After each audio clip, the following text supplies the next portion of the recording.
These men were members of a band of brothers.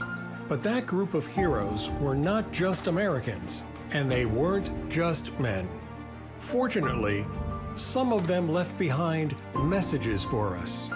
In home movies, student films, senior citizen community newscasts, even do-it-yourself documentaries, we can still hear them across the decades.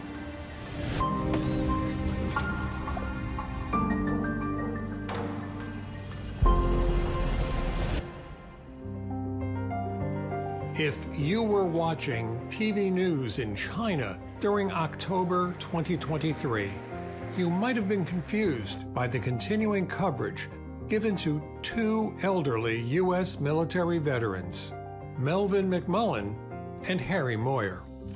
Both served in China during World War II as members of a unit called the Flying Tigers, a time when America and China were allies.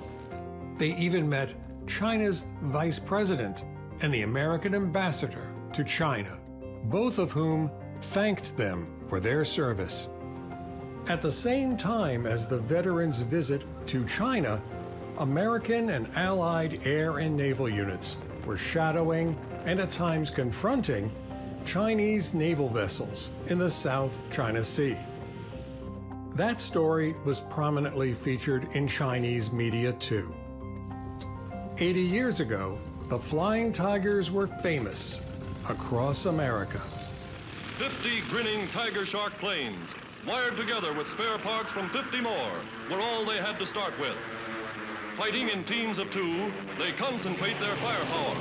One reason for their amazing success against seemingly impossible odds. Today, few, if any, Americans know who the Flying Tigers were. But why were they in China at all? In the late 1930s, China was at war. Beginning in 1931, the Chinese had half-heartedly tried to fight off an invasion by Imperial Japan. Japan had a powerful, modern air force. China, despite repeated attempts, didn't. But 1937 was a turning point. Some urged China's leader, Chiang Kai-shek, to wait, arguing a weak China had to tolerate repeated Japanese military incursions. Chiang Kai-shek decided, no, this has gone far enough. We must stand up for ourselves. So what he did was call the Chinese leadership, all his enemies, all his opposing warlords, including the communists. He called them to Lushan, a summer resort in central China, first built by missionaries. And they talked and talked and talked some more.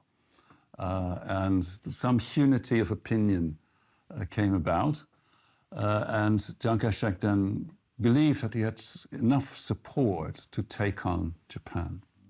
Some Americans wanted to help China, but most were unwilling to get involved in a war in Asia or anywhere else. In the San Francisco Chinese community, however, there was a group of young men who did want to help. They took private flying lessons in order to learn the basics of being a pilot, then traveled to China to volunteer their services.